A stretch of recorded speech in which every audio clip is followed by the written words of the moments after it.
Good Thursday morning, and thanks for joining us from the Ohio AgNet Voice You Know with the News You Trust studio, sponsored by Grain Equipment Company, where innovation meets execution. I'm Dusty Sonnenberg. Well, it's windy, it's warm at 63 degrees on the barn thermometer, and it's the 31st of October. Not too often we have temperatures that have been this warm this late in the month and been able to make this much progress both with harvest and field work as we've gone through the season. Several folks have commented to me how they're actually wrapping up harvest before Halloween when typically their goal is to be done by Thanksgiving. A couple quick calendar reminders and program updates. Tune in on Monday as Dale will be visiting with the folks from the Ohio Corn and Wheat Growers Association. You can get an update there. Also on Tuesday, we'll hear from Farm Credit Mid-America about the importance of year-end planning. Let's check in now with our weekly update from the Ohio Soybean Council. I'm visiting this morning with Bill Bayless. Bill is currently chairman of the Ohio Soybean Council, and Bill has been doing some traveling with the Soy Excellence Centers, one of those recent trips to Dubai, India, learning about some innovative new products. And the one company out of Indonesia that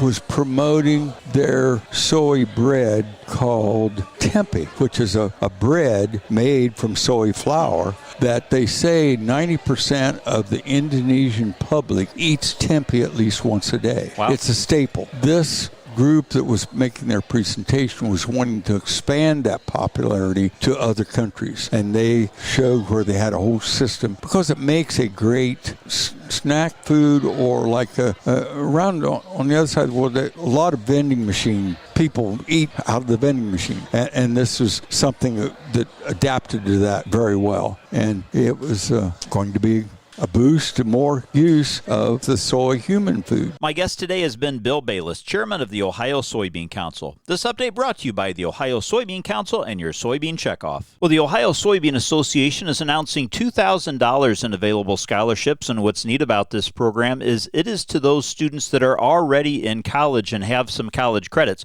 Oftentimes, scholarships that are offered are for high school students getting ready to attend college. This, however, is for those that are already pursuing their degree. Now, acting as a membership and policy arm for the Ohio soybean farmers, the Ohio Soybean Association is dedicated to creating a scholarship program to support those students interested in advocating for the future of soybeans. The OSA Board of Trustees and staff members are going to select 2 individuals that exemplify that passion for the soybean industry, each to receive a $1,000 college scholarship. Now, all majors are eligible, but applicants must show a strong interest in the soybean industry and agricultural advocacy. Applicants do need to be a full-time college or university or technical student who has at least 15 credit hours and able to provide proof of legal residency in Ohio. Those who apply must also have a GPA of 3.0 or higher and be a child or grandchild of an Ohio Soybean Association member or a student young adult member themselves. Now, those interested should apply no later than January the 10th, and you can visit their website, soyohio.org/OSA scholarship for the application and all the information. Let's take a look now at your Thursday morning weather forecast brought to us by Seed Consultants. Simply better performance online at seedconsultants.com. No changes in the forecast here for Ohio. We've got rain today, another system late weekend into next week. I'm Chief Meteorologist Ryan Martin.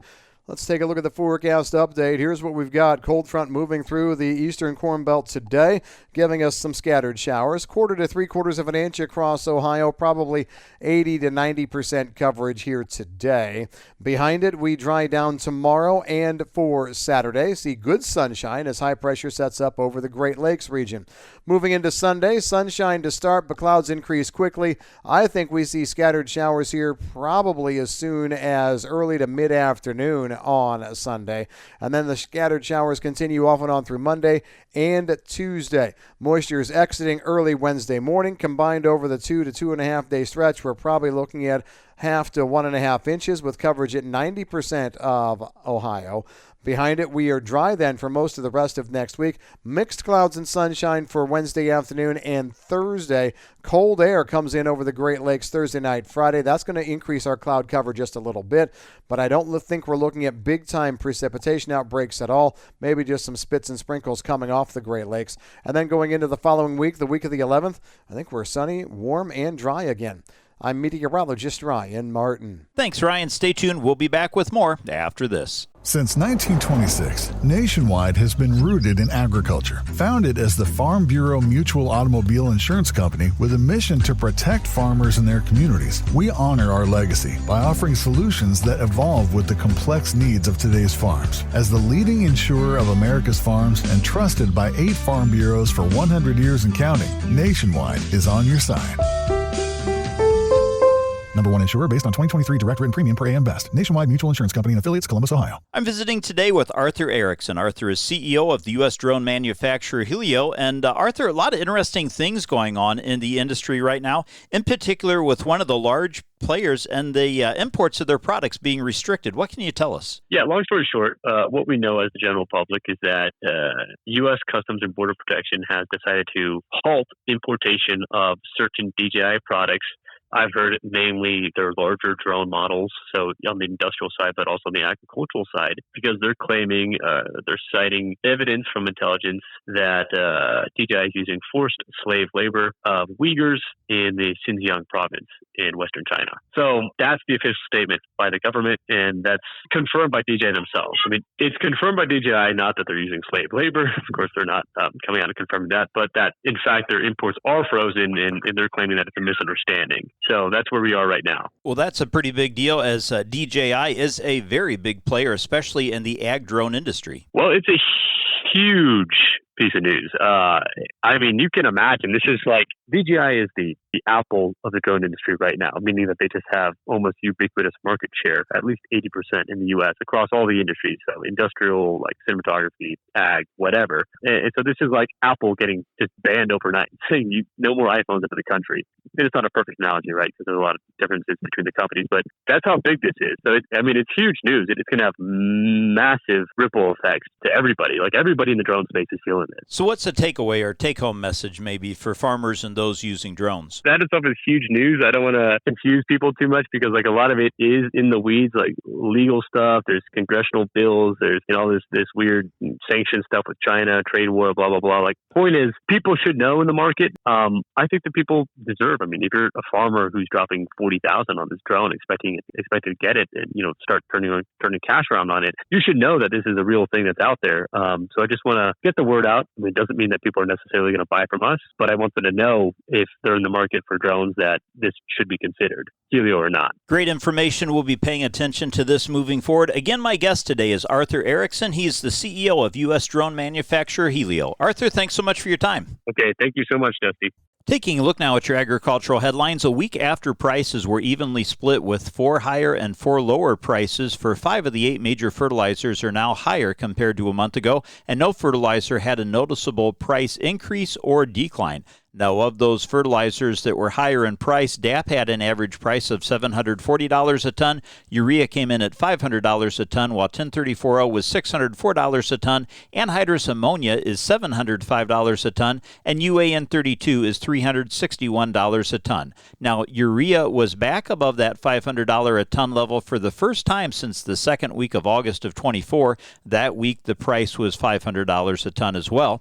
3 fertilizers were slightly less expensive than a month ago, with MAP at an average price of $808 a ton, potash at $452 a ton, and UAN28 coming in at $316 per ton. So if you break that down to a price per pound unit nitrogen basis, the average urea price was 54 cents a pound unit nitrogen, anhydrous was 43 cents a pound, UAN28 was 57 cents per pound, and UAN32 also 57 cents per pound unit nitrogen. Now, all fertilizer prices except 2 are lower compared to 1 year ago. MAP is 1% higher, while DAP is 4% more expensive looking back to last year, and the remaining 6 fertilizer prices were lower, with 1034O 1% lower, potash 11% less expensive, UAN28 being 12% lower, and both urea and UAN32 13% less expensive, and anhydrous then topping it off 15% lower compared to a year ago. Now, as we look, rainfall from Hurricane Milton caused a water collection system to breach at that Tampa, Florida-based Mosaic facility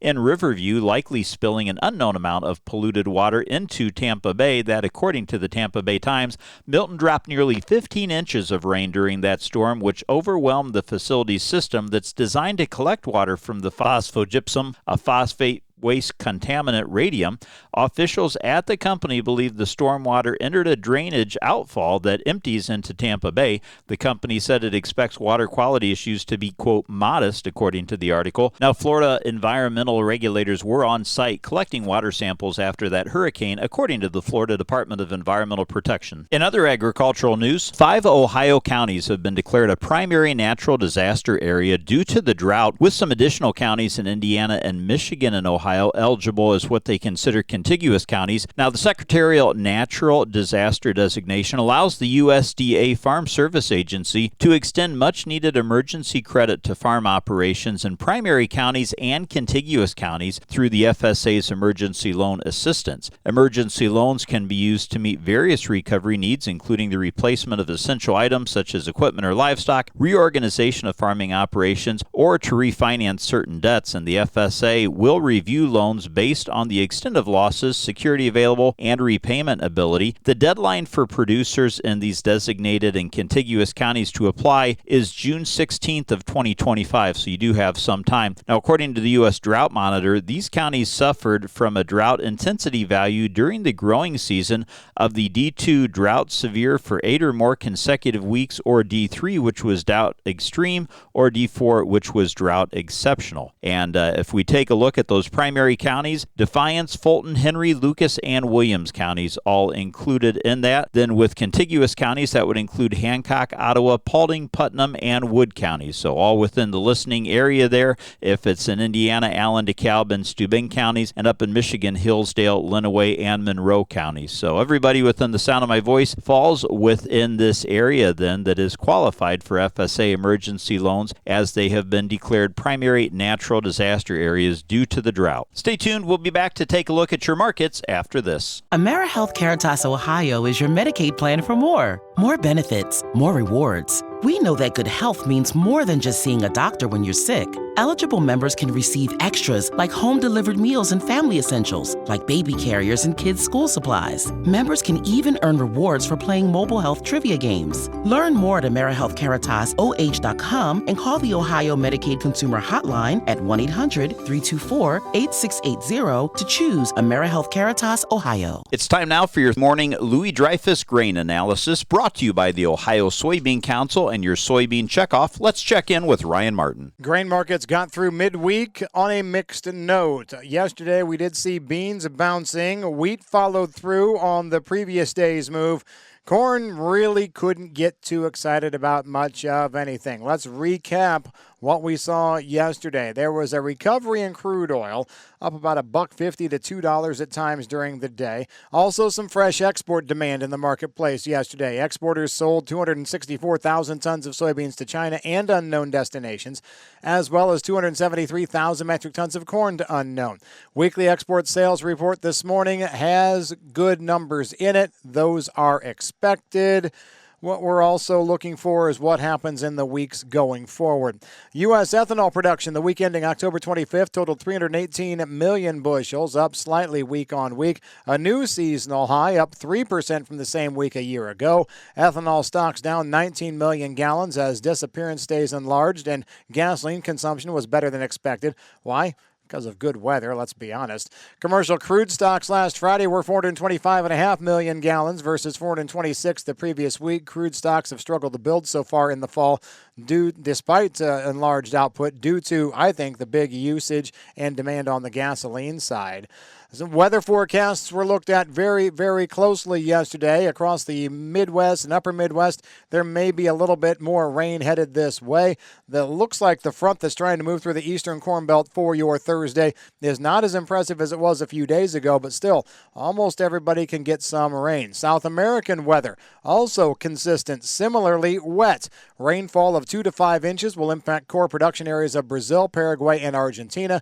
Daily rain chances resume in central and northern Brazil starting late this week. So that's going to be good for crop that's going in the ground down there. No problems, at least out of the gate, for the early 25 Brazil soybean crop. I'm Ryan Martin. Thanks, Ryan. Let's take a look at how those markets closed, brought to us by Seed Consultants. Simply better performance online at seedconsultants.com. December corn closed down 2 1/4 cents, while January soybeans were up 12 1/4, and Chicago wheat was up 2 3/4 cents at the close. Taking a look at the overnight trade, December corn is trading down 1 3/4 at 409 3/4 cents. November soybeans are unchanged at 976 1/2, and wheat for December down 5 1/2 cents at $5.67 1/2 cents. You're listening to the Ohio AgNet.